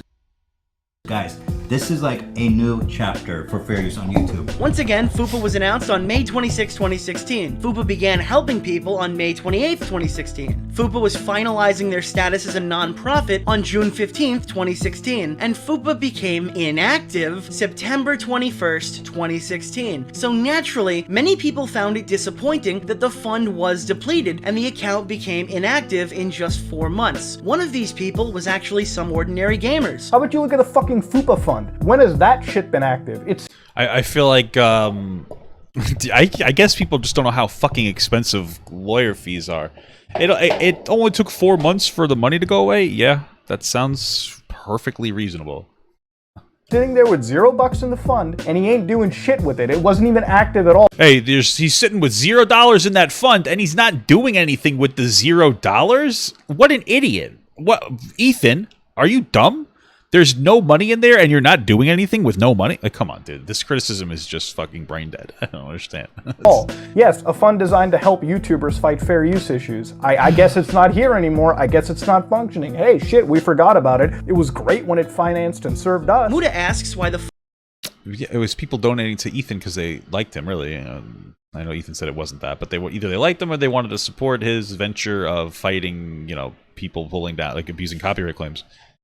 And then the money ran out. I didn't see anywhere where Ethan was like, we're gonna keep funding the FUPA fund, or I didn't see anybody else donating to this FUPA fund. So what the fuck are we talking about right now? Fund was inactive, and why Ethan let it sit dead with $0 in the fund. Ethan responded to a question Muda essentially didn't ask, and instead went on a rant explaining why the fund was depleted in the first place. But that's completely irrelevant. What do you mean a rant of why it was depleted? That's the criticism is that it's depleted. What are we talking about? What is happening here? This is really where I have to split the FUPA argument. Well, I'm glad I actually have the opportunity to talk about FUPA because I see it being raised more and more about what a greedy scumbag I really am. So let me take you back on a little story time to explain once and for all, for Muda Heart and everyone, what really is FUPA.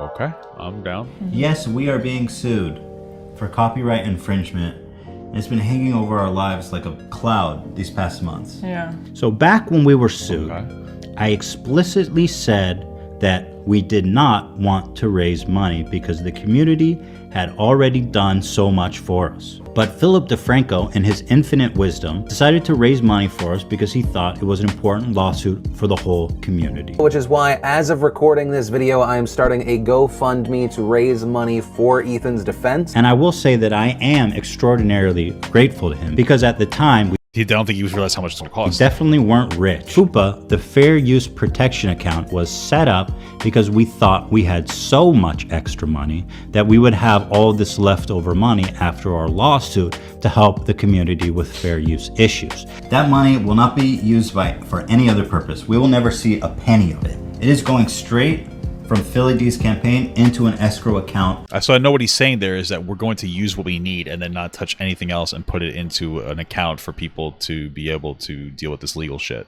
For the sole purpose of protecting fair use. And we will be its first client. And that's why we decided to donate $5,000 of our own money. But as the bills started piling up, and we soon realized that if we kept helping people, we were going to run out of money and be in a bad situation with the lawsuit, which was the entire purpose that people donated in the first place. It was our moral imperative to fight and win this lawsuit for the whole community. Over a year passed, and we depleted all of the money in the account. We showed one of our bills as things were heating up. For just 1 month was $50,000. Yeah. All told, we ended up spending thousands and thousands of dollars of our own money on top of everything that was raised, but we were finally able to win the lawsuit. There are Wait, so this proves your criticisms are dumb. That was valid. Hey, this fund is for us, and whatever you have left over is for you guys. Oh, there's nothing left over. Sorry, guys. Okay. They set up a fund because they got ahead of themselves thinking they had lots of money, but they spent a lot of money. People who want to know what happened to FUPA as that fund to fight copyright abuse. And then there are the people who think Ethan Klein pocketed the money and committed fraud. One of these arguments are not like the other. YouTube conspiracy theorists have thought of everything, from Ethan just pocketing the money to them using $170,000 raised to purchase their $9 million mansion. The numbers just don't add up. There's been a swarm of misinformation surrounding what happened to the FUPA fund, and despite what Ethan may say, it's not easy to get the details. On top of all of that, So I like how that guy was like, hey, there's conspiracy theories that people think that he pocketed it, but those are not super credible. But then also, they might be credible because Ethan says they can't prove that they spent all the money. I don't know how to respond to this. You literally destroyed your own narrative that he was pocketing the money. He showed us a $50,000 bill. I mean, did he show us? It doesn't even really matter because these things are so expensive that I don't not believe him. This is fucking stupid. Information is so easy to find. I've talked about it so many times that anyone who even cared a little bit to look would have no trouble finding this information. From what I've been able to find, this topic has not been addressed in a clear manner at all, with the best explanation buried under a reply tweet all the way back in 2017. Funny enough, even 3 years ago, Ethan was just as smug about the same question, implying that there was some simple research that could have donations were made exclusively for support. We decided afterwards to make the food because we thought we had more money than we needed. The lawsuit cost way more money, so we spent $15,000 of our own money. been done. Over a year ago, in May of 2016, H3H3 and Gila uploaded a video talking about a new chapter for fair use on YouTube. Many YouTubers donated money to this because, quite frankly, it was just a very, very good, you know, idea. Oh, is this the video I think that Ethan was reacting to? Keemstar doing no research about how he was a fraud or whatever.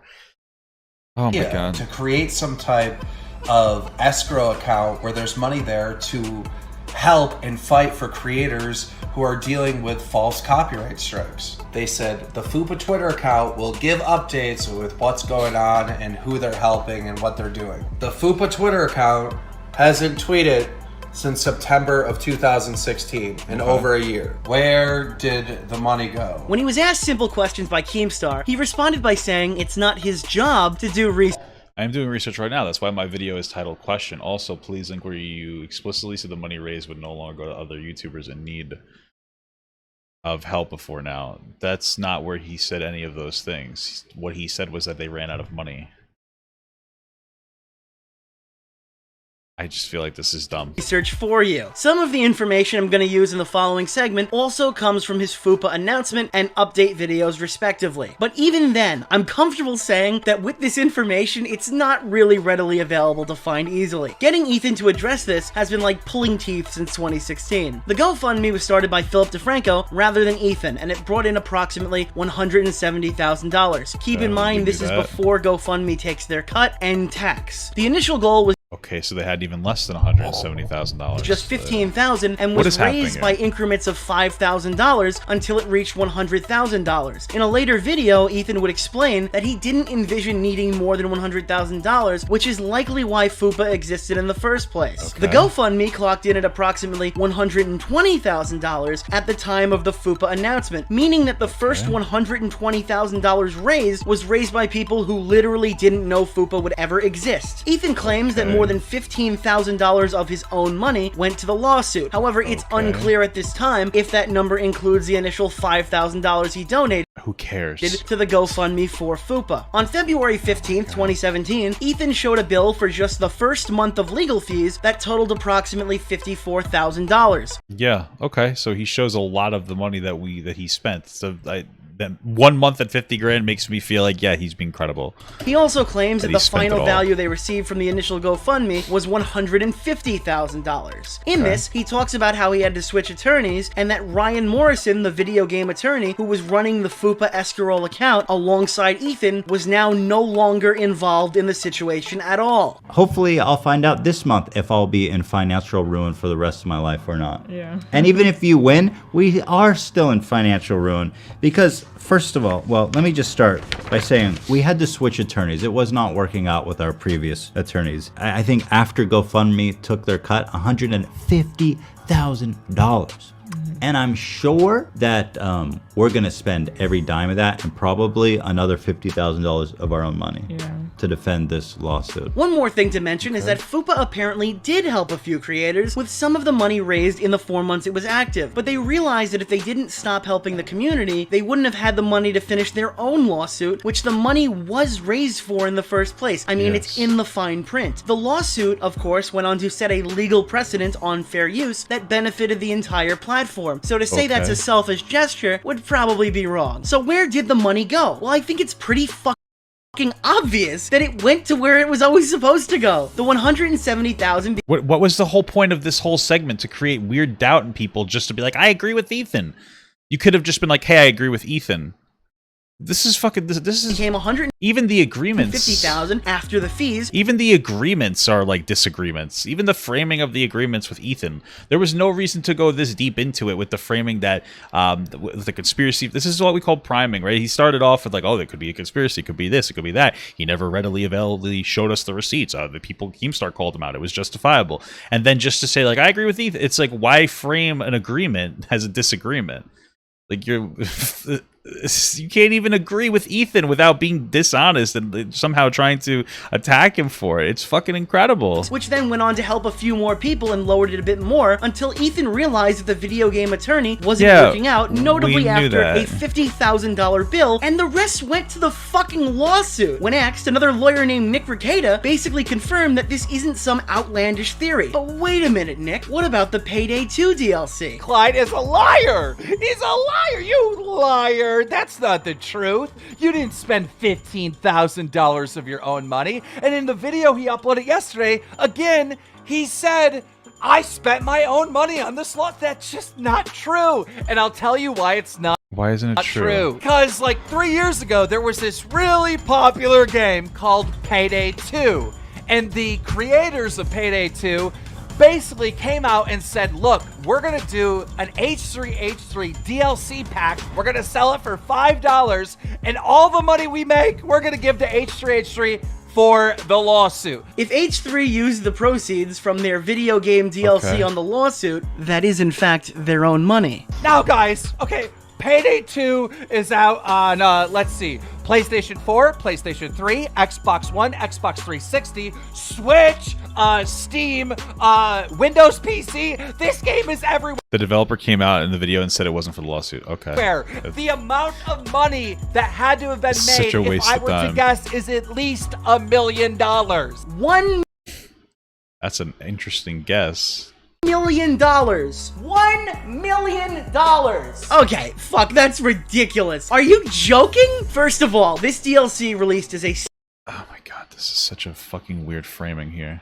Steam exclusive and got a grand total of 550. I think that this bit is really just in here so that this person can say, no, listen, I defended Ethan, so I must be impartial. 5 reviews on Steam at the time of recording. The original game released way back in 2013, and this DLC didn't release until November of 2017, which was notably a few months after the game's Ultimate Edition released with all downloadable content already present. This pack was designed as a final piece of content for the game, which eventually they would release more, but that wasn't known at the time. The fact that someone thinks this DLC made $1 million is absolutely absurd. So if that's the FUPA argument that you yourself are trying to make, that Ethan pocketed the money and stole from the community, I'd say you're absolutely fucking crazy. But that wasn't Muda's argument. Ethan ignored the majority of what Muda was trying to say and went on a different rant entirely. What people like myself, Muda and the Quartering, really took issue with is why this idea was abandoned. Obviously things didn't go What idea was abandoned? What are you talking about? according to plan. Business ventures fail. I totally get that. But on May 27, 2016, Ethan tweeted out, people have expressed concern that FUPA would run low on funds. We have plans to keep the FUPA plump, voluptuous, and funded. Dude, it really sucks that a fund like this, which I feel like we desperately Okay, so what was their plan? needed, is sitting with $0 left in it. It's just weird nearly every time people ask you why the fund is empty. You tell them how you spent it, but you never explain why it wasn't refilled. To a majority of the community that feels upset by this or backstabbed in some way. Okay, so then your criticism is, hey, you said you'd figure out a way to keep it funded. How come you didn't do that? I don't really know.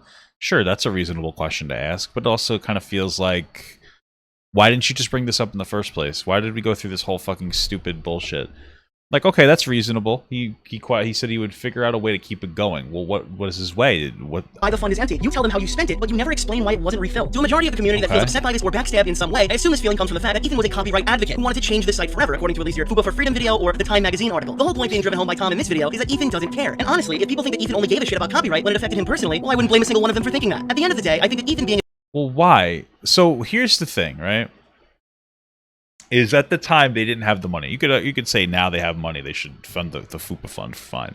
But at the time they said, hey, we have a way to keep this going, but they already burned through their own money. So the way that they would keep it going probably would be to ask for more money from people.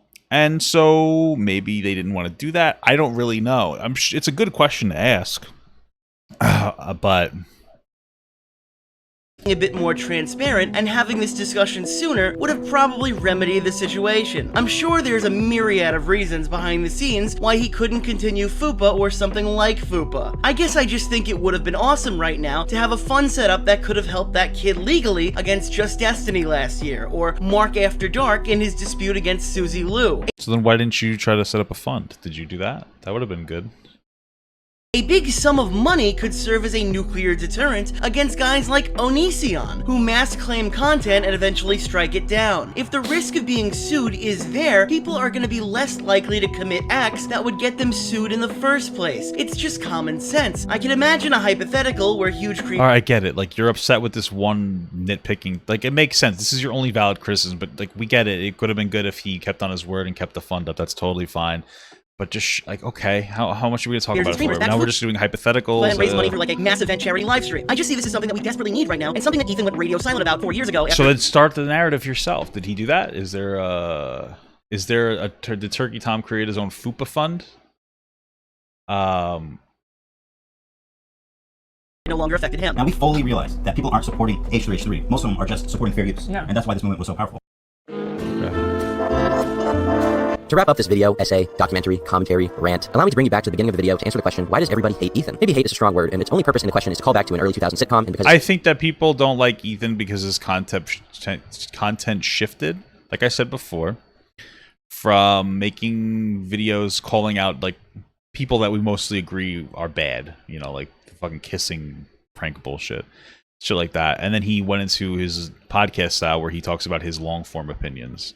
And people don't like his opinions, so they don't like Ethan anymore. And that's mostly seems to be where the criticism is from. Sounds good as a video title, but really, the reason why no one likes Ethan is because he isn't honest. He hides comments and only changes when he caves to public. I don't really backlash. He hides comments and he only changes when he caves to public backlash. What? So that just your logic is like if somebody fucks up and doesn't realize it, because that happens. What people usually will fuck up because they don't realize they're being shitty. That happens sometimes at least. And then he's like, "Oh yeah, I was shitty. These criticisms are valid." And then you're like, "That's not honest. You're just saying that because you want to cave to public pressure." It's like, dude, what the fuck? Intentionally pretends not to know the names of his critics. He misrepresents narratives about him. He makes promises about changing that he can't uphold, and he criticizes people for things that he himself is guilty of. The community that supported this couple so much that in many ways saved them from years of financial turmoil and a possible loss of their newfound fame now looks at them with disgust on his face because Ethan didn't give back to it. Once he was at the top, he stopped caring about the bottom. He only gives small YouTubers 20-minute spots on his podcast and then shoos them away. And if you think that's a small YouTuber, I really just don't care.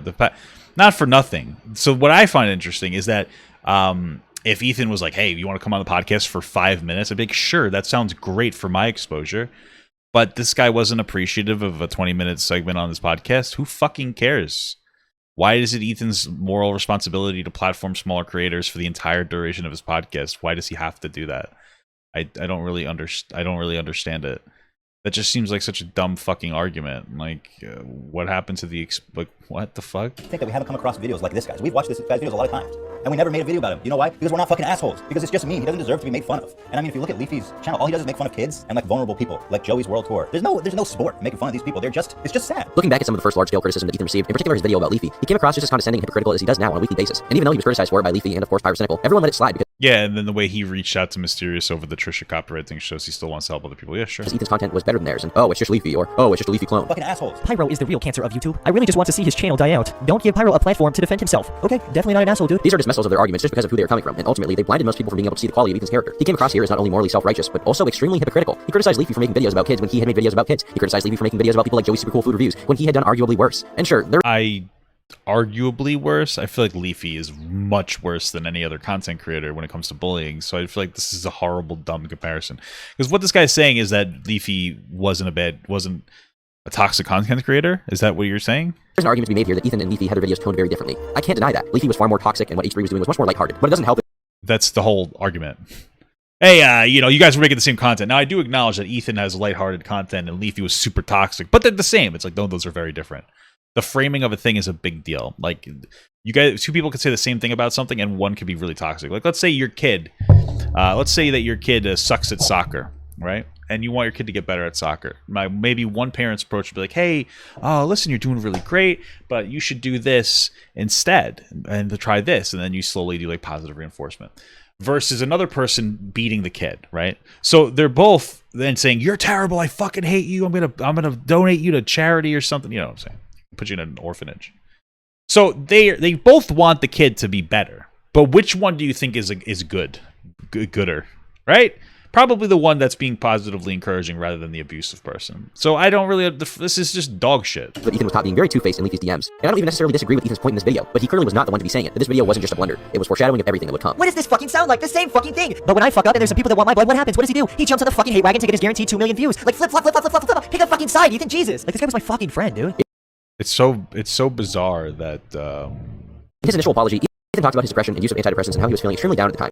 It's so bizarre that like the subtextual argument here is like defense of Leafy and Keemstar. It's kind of not a good look. Which contributed to his behavior and in some ways was self-destructive. So I want to make clear that I'm not using depression as an excuse for acting shitty. It's actually the opposite. I was not processing and handling criticism. I was losing my confidence, my ego was shattered, and therefore I couldn't make videos and all this other stuff, and that's what caused the depression. And I understand that for sure, and I sympathize with him. I felt the same way, but that's not an excuse, and at the end of the day, we're all held to the same standard and have to... He just said it wasn't an excuse. What the fuck are you talking about? Take responsibility for our actions. You don't have to agree with the criticism about you, but you can't be surprised by it. What have people been saying about me recently? That I'm a hypocrite, that I prioritize money over everything else, that I've thrown friends under the bus, that I'm ignorant and poorly informed, and spread misinformation, that I'm arrogant, that I cannot handle criticism, and that I've used people. And let me just say this, okay, for the record, that I am guilty of all of those things, and I'm not going to quantify it or make excuses or anything. I can't say what the future holds for H3H3 Productions, or if Ethan will improve his conduct. I don't know if he'll continue getting into controversy after controversy and end up a washed-up loser with a slowly but surely declining podcast audience and fans who find it increasingly hard to like him. I just don't know, and I've been wrong before. What I can say for sure is that the idea that Ethan stopped caring about the YouTube community is flat out wrong. He definitely benefited from it and acted like he cared. We all had his back for years, and we all gave him the benefit of the doubt time and time again. I wanted desperately to go back to that time when Ethan was taking on the bad guys and saving the day, but as time goes on, and more of it. Yeah, I wanted to desperately go back to the time where I liked his content, is what he's saying. Most of Ethan's content wasn't taking down bad guys and saving the day. Most of his content was making fun of kissing streamers or toxic like leftist narratives or something. And you liked that more. That's really what it all boils down to. Ethan's character was revealed. He's not a fucking superhero. Like what are you doing? You're like heavily morally loading Ethan, and then it's like he didn't live up to what I thought he was. Like your hero is never as good as you think that they are. And the fact that you thought Ethan was a hero kind of makes you the loser, dude. Obvious to me that, well, he never cared in the first place. Okay. Okay.